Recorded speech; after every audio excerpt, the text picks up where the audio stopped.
have highlighted that within this story of Joseph and his dreams, which then in turn leads into Joseph becoming second in command in Egypt, after Joseph has interpreted the dreams of Pharaoh. And we talked about how specifically in Joseph's dream,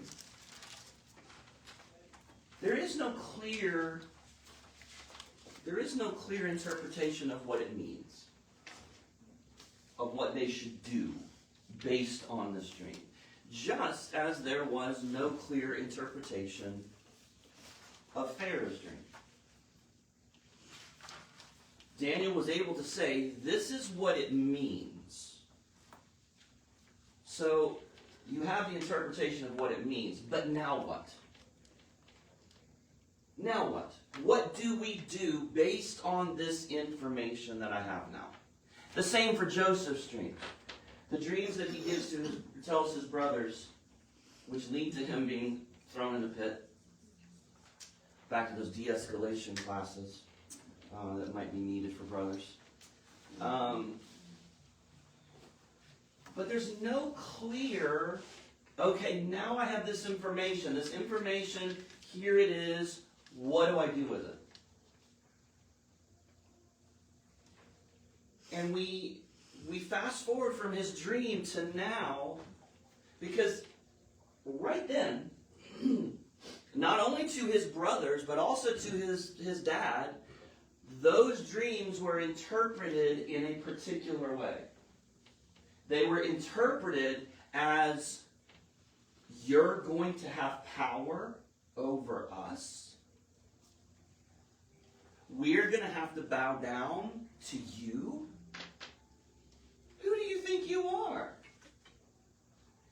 I don't know if I mentioned last week or not, the second dream about the sun and the moon bowing down to Joseph might have hit Jacob a little weirder than maybe what we would first think, because his mother had just died. So that might have hit Jacob a little differently, a little worse than what it would have had Rachel still been alive. So now, Joseph has his brothers in front of him.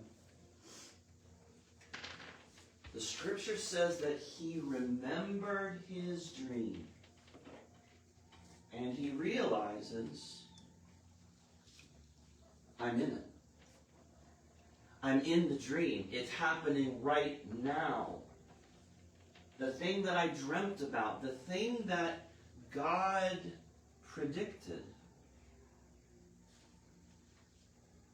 this is what it was about. This is the moment. And yet, there is still no obvious direction as to what to do, how to respond. He's got his brothers in front of him. Their names, Simeon's name and Reuben's name, have a meaning that is my mother, something about the way their mother was treated. My mother has been, let me see if I can find it here. My mother was shunned, or my mother was mistreated. That's what their names mean. They were named for that. You'll find that a lot in the naming of children. That it has some sort of meaning about something that was going on in life at that particular point in time. Remember, Sarah names her son the name is Laughter, because she laughed about God. Yes. I find it very interesting for a patriarchal society that the women named the kids.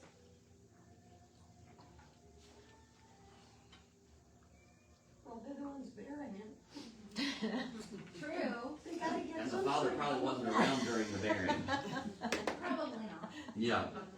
So they got first dibs, I imagine. So I want you to think about, go back to when Joseph gives them the dream. Think about how you, as one of the brothers, I know, ladies, it might be hard to think that way, but just imagine that you, whose parent, whose mother has been, at best, second tier. At best, treated as the other wife. At best, as the one that I didn't really want. And now you have another child who's younger than you, this young whippersnapper, who's been treated wonderful, has been given this amazing coat with long sleeves, perhaps colorful. And now this upstart, this punk, has come and told you this dream about his sheaves, or our sheaves bowing down to his. And then this other thing about stars and moon, and they're all bowing down to him, and there's 12 of them, obviously it's us. How would you feel? Choking him. What was that? I said probably choking him. Choking him. What do you guys think? How would you feel? Would you want some payback? Would you want to shut this up? Your name, your very name is reminding you of how your mother has been treated, and just part and parcel how you have been seen in this family.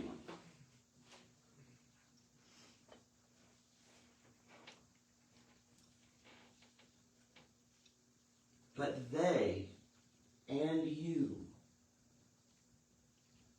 don't have a clear answer, a clear path of how you should respond to this dream. Reuben argued for mercy. Reuben argued, as a good firstborn should, for them to act out of mercy. Simeon, he leads the, no, let's kill him. Let's get rid of him. He leads the power argument. So we have both examples of the two different directions to go within the beginning of the story. Now fast forward, those same two brothers are standing in front of Joseph, bowing down. And he realizes, oh, it's the dream. And now Joseph has the same two options. How will I respond? Will I respond in mercy? Or will I respond out of power? And it doesn't look as though Joseph knows exactly what to do. And what's he thinking? Could he be thinking, you know what? I could take the Simeon route. I could try to take revenge. And it seems like maybe that's winning the day when he throws them all into prison. But then he kind of tips over in the other direction and says, well, let's let him out. I'll send him back. Go get my brother. Bring him back. Oh, he didn't say my brother. He just says, bring back the other brother that's not here. But what does he do? He sends them with food.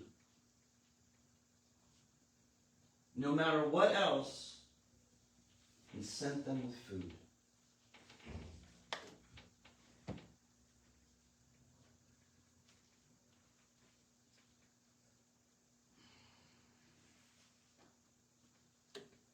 Any thoughts?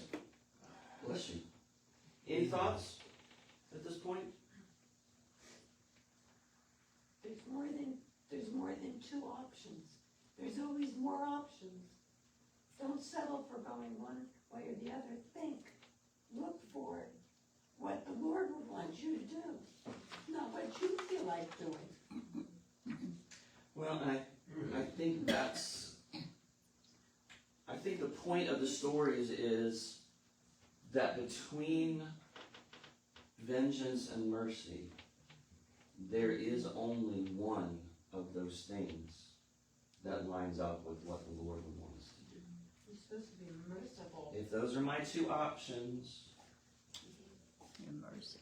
then we know clearly the direction we should go.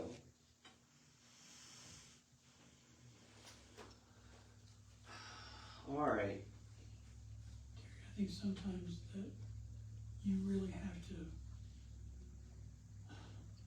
be strong in your convictions, because in a leadership role, he probably had advisors that was telling him, get rid of this guy, you know, and you're swayed by people around you that, you know, I don't know why you're being merciful to these guys, you know, these guys are, you know, they're trash. You shouldn't be giving mercy to these guys, and that you have to personally make a stand in the face of, you know, unpopular opinion.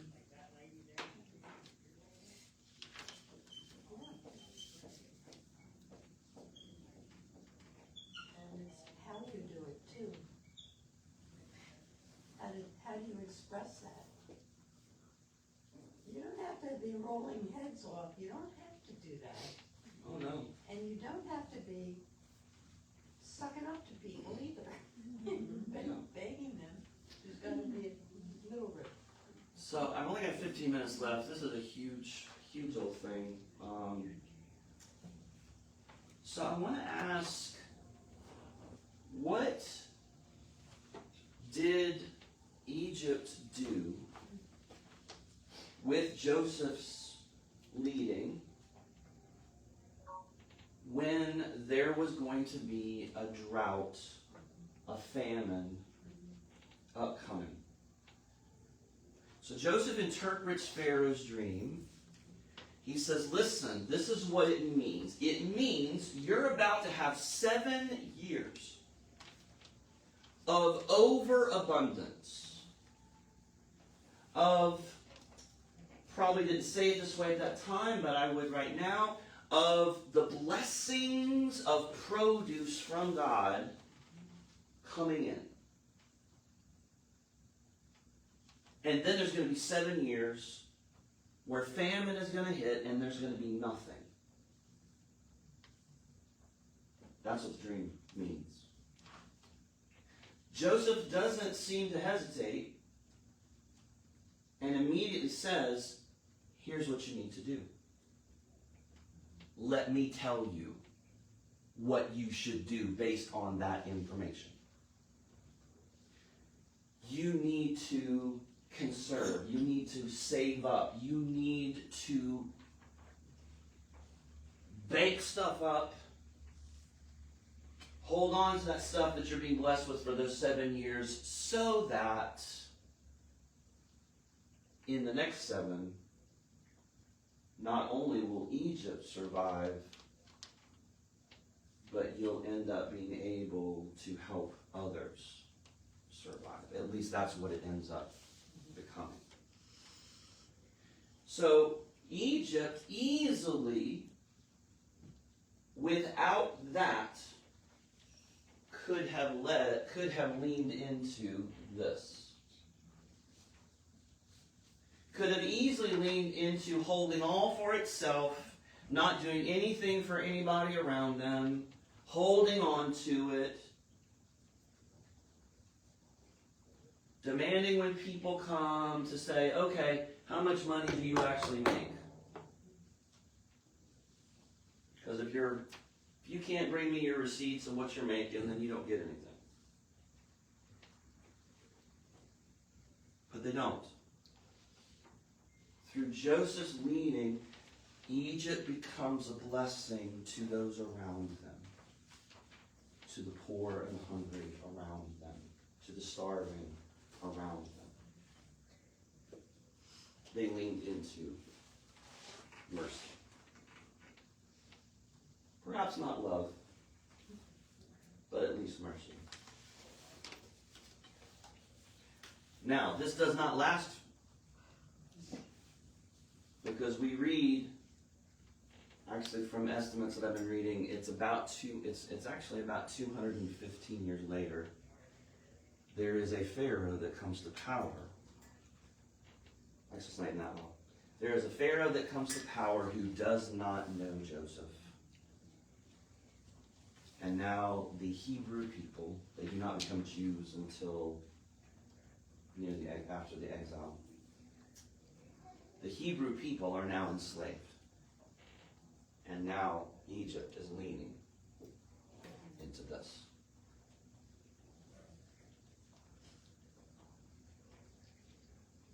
So, what has this got to do with us? We need a food pantry. So people that were outsiders that were coming and were welcomed, now with a change of leadership, are persona non grata and made slaves. Yep. That doesn't sound topical at all.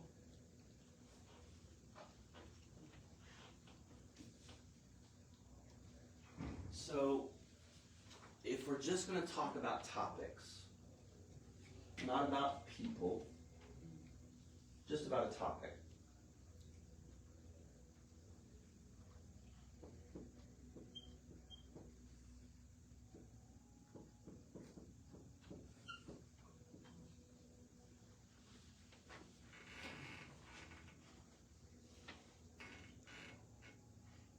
How are we as Christians, how are we as Jesus followers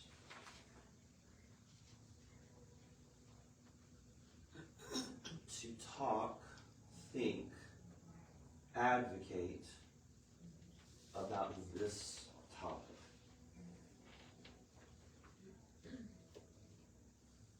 Well, this is a subject that this week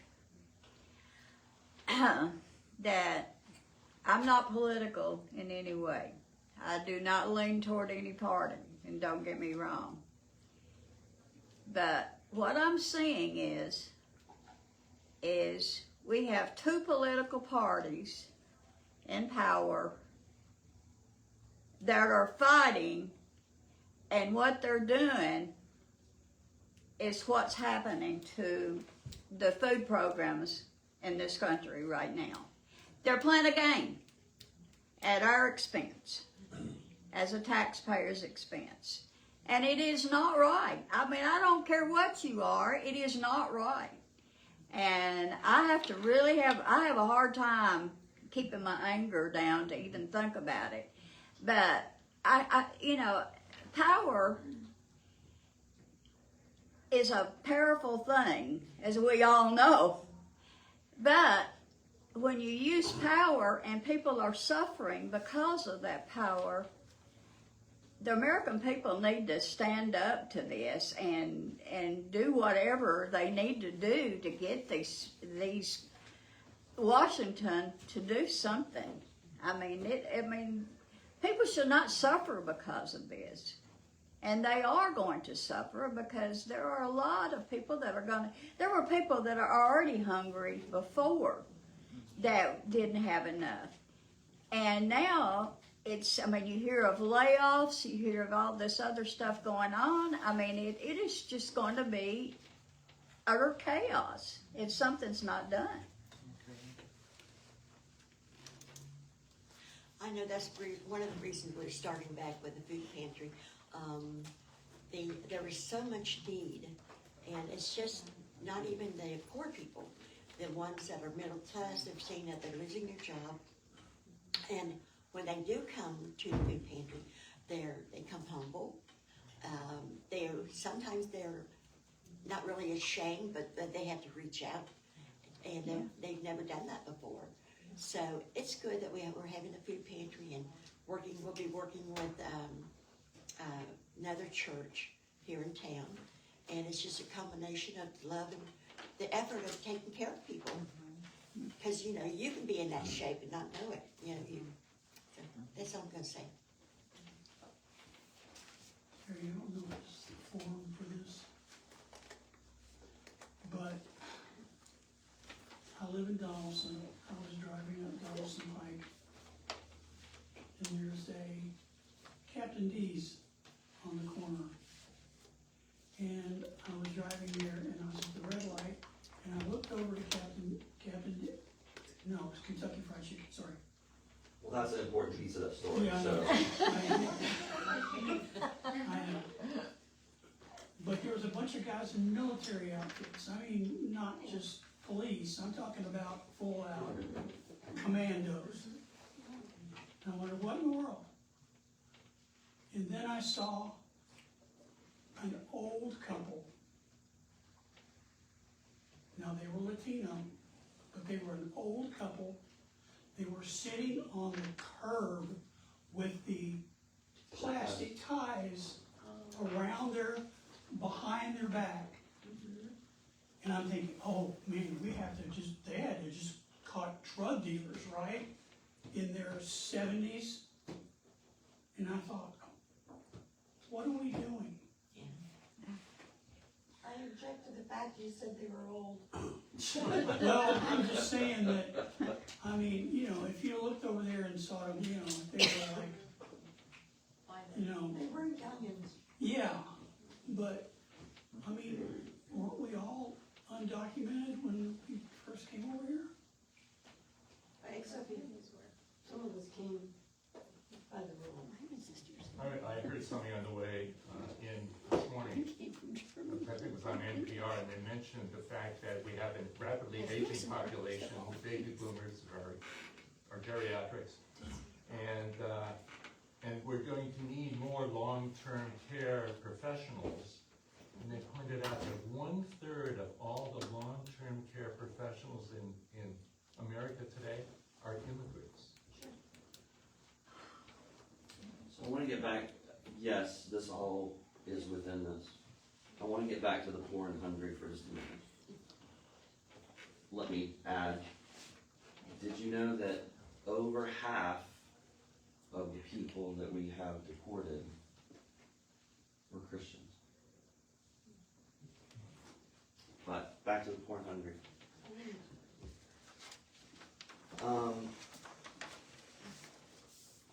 Do you guys agree that we can be for a particular person politically, but not agree with everything that they stand for? So if I mention a particular topic or a particular policy that I think is not in line with Christianity, can you understand that I'm not saying that I'm against a particular person, but against a particular policy? Can we all understand that? Yes.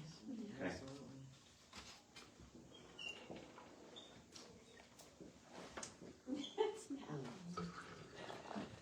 That is not a Food stamps. good idea.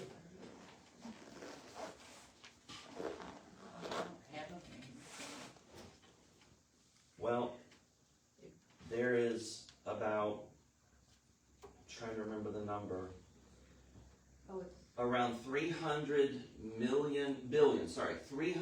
billion is being cut from the food stamp program. Actually, already has been. In the last bill that was big, not so beautiful to hungry people. That policy, they have completely cut any food stamp. I'm just going to call it food stamps because it's what I understand better. They're cutting all assistance, food stamp wise, from people who are here as refugees or people who are here seeking asylum. Legally here.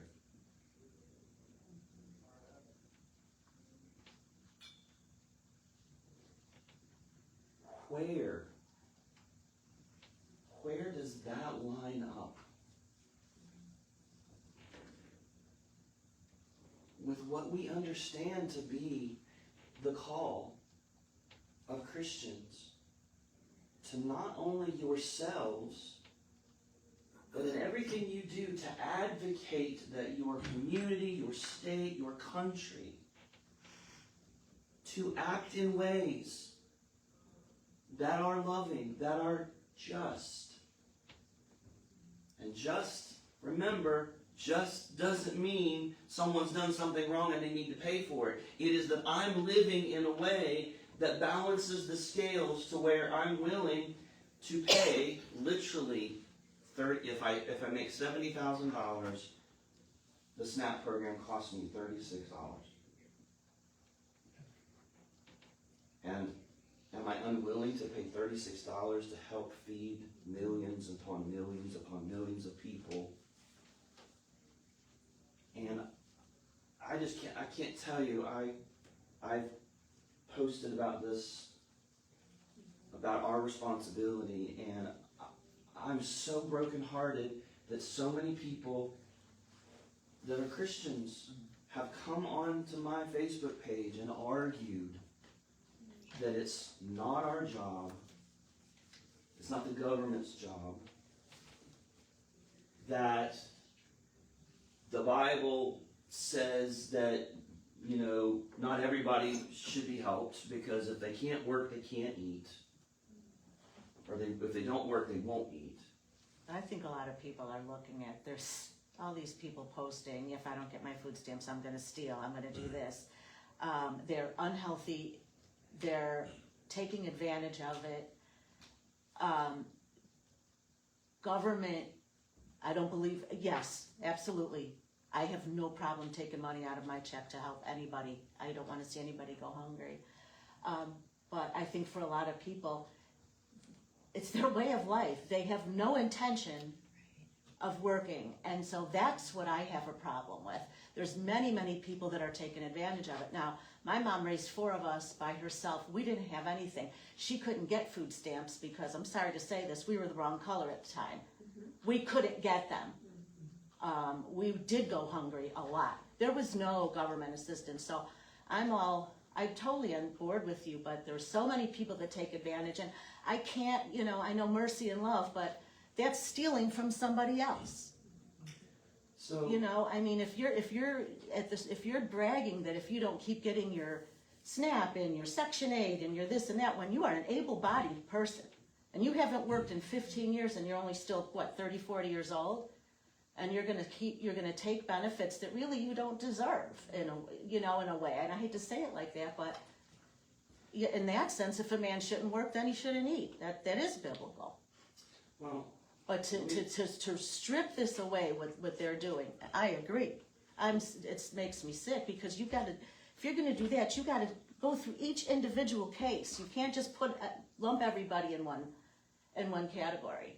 Because you don't know their situation. Let me offer I'm sorry. a slightly different view. Can I say something first? Sure. That's why I always come back to what do you think of this? We are too many people. So what do you think about that way of me thinking? Well, I'm not sure exactly what we can do about that versus what's the horrible person in the Marvel that just killed half the people. I'm sorry, Miss Star Wars guy. Okay. Yeah. In the Marvel universe, there was a big bad guy, Thanos?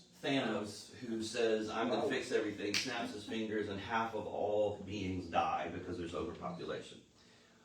Other than doing something that drastic, I'm not exactly sure what we can do about overpopulation within the world. So forget about that. Forget about that we are too many people. Well, if you have an idea as to what to do about that, because it would be something along the lines of China's one-child policy. Oh, yeah, that, Yeah. So I don't really think that that's, went bad. I don't think that's the direction we want to go. So, with what we have, here's the way I feel like, at least for me, I am led to think. Do I think there are people that are taking advantage of the system? Absolutely. Yes, Yeah. I absolutely do.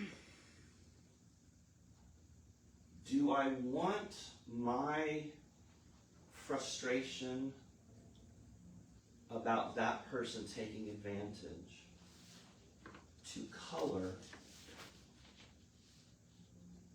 how I decide to advocate for everyone else? Do I want to choose to allow that person to make me think, oh, there must be some of the rest, most of the rest that is like that person, therefore I'm against this? Do I want to only allow my feelings about that person and not their children? Because regardless of whether that parent is taking advantage or not, if I remove that from that parent, are they going to decide to continue to live the way they live and their children will go hungry? So for me, I think that I can't abandon this even when I think people are taking advantage of it.